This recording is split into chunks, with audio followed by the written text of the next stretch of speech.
غواړم وځان ته په صورت د یوه ښکلي صدقه تر خپل هدف یم تر دې حده لیونی یم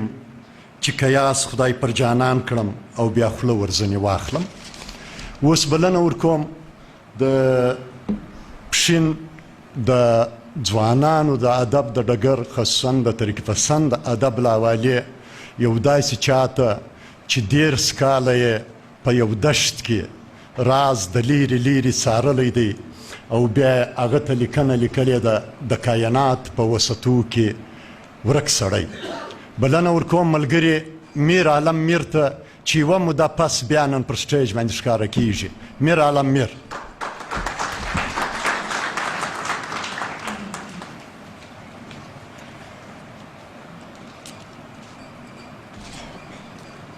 السلام علیکم. د پرزیدنت کې ناست مېلمنو په اجازه زه د راز صاحب د سرانشیني کیسه د ده په 2 شعر باندې پیل کوم.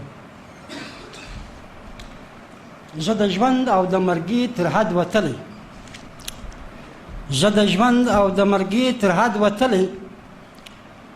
د عشق درد یم د سبحان په غېږ کې ژاړم. زه د ژوند او د مرګي تر حد وتلی د عشق درد یم د سبحان په غېږ کې ژاړم. یار هاو د دشت سرخکو دړو یوړی یار هاو د دشت سرخکو دړو یوړی راز سراب د بیابان په غېږ کې ژاړم. د دغه سرانشیني کیسې سرلیک دی د کائنات په وسطو کې یو ورک سړی. هیله من یم چې ستاسو توجه ځان ته را جذب کړي. یو سړی چې همیش به د لمر د پرېوتو یو سړی چې همیش به د لمر د پرېوتو نه لږ مخکې د خپل کور نه چې د ښار په منځ کې واقع و د سیل لپاره د ختیځ طرف ته چې زموږ د بابا مالې سره متصل یو په زړه پورې اوار میدان و په پابندي سره به هره ورځ راتلی. د ښار نه لرې د ختیځ طرف ته په دغه اوار میدان کې یوه لرغونې چلوتره چې د کلي زیارت په برابر کې پرته وه د دغه سړي ټاکلی منتخب ځای و.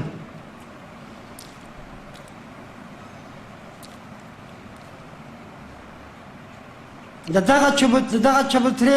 چلوترې نه د ښار کورونه د سرکاري باغ دنګې ونې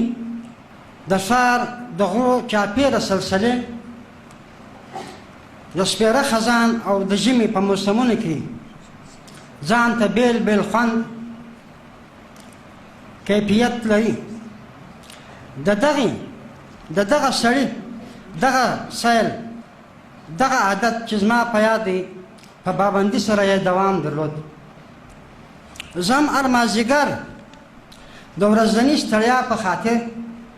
د استراحت لپاره د دغه منظرونو نه د خوند اخیستلو لپاره د صحرا سیل ته راوتم او د لمر د ډوبېدو نه ښه ساعت پس به د جومات په خوا راستون شوم. د دغه ختیځې صحرا سیل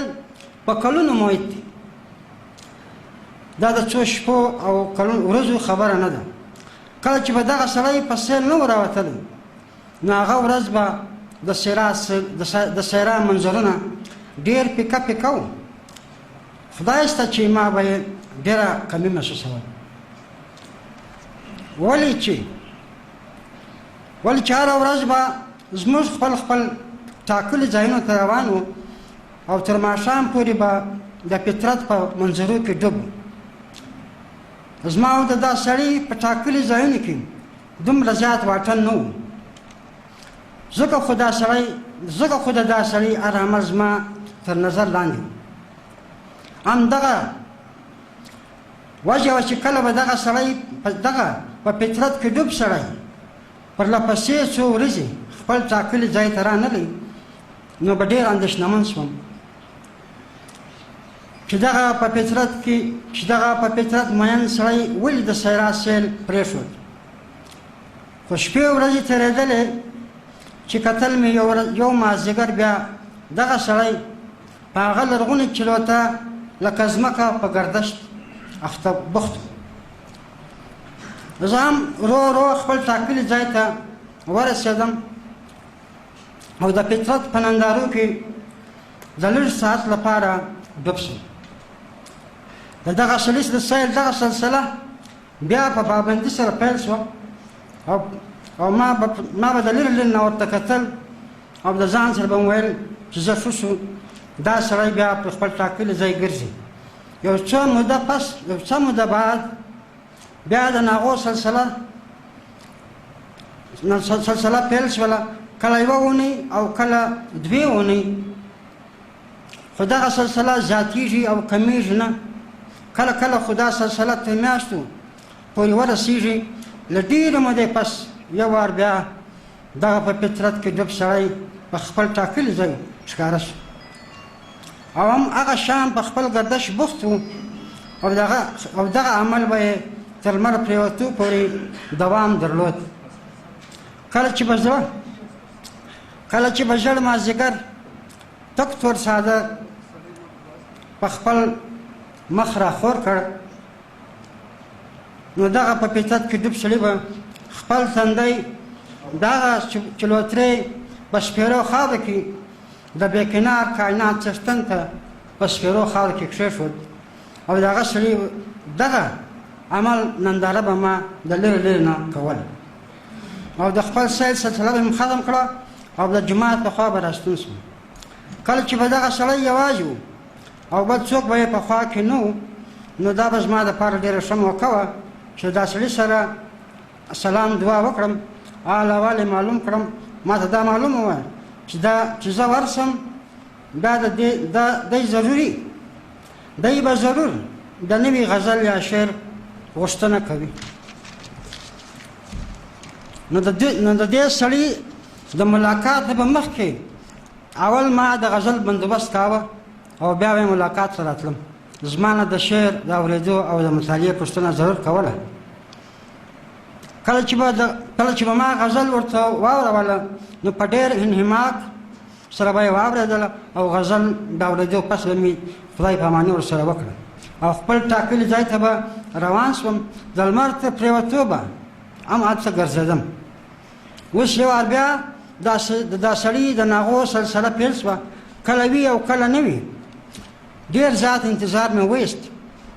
خو دا سړی بیا په دغه لار په دغه لرغونې چلو ته ونه لیدی او ما به یوازې د ویران منظرونو ته کتل هغه د ژړ مازدیګر د ډوبېدو ښکلی منظر و هغه د ستورو ډک رنګین اسمان و هغه د ښار د دښتو ښکلی منظر و هغه د سرایي ګلونو عطربیز خوشبویي وه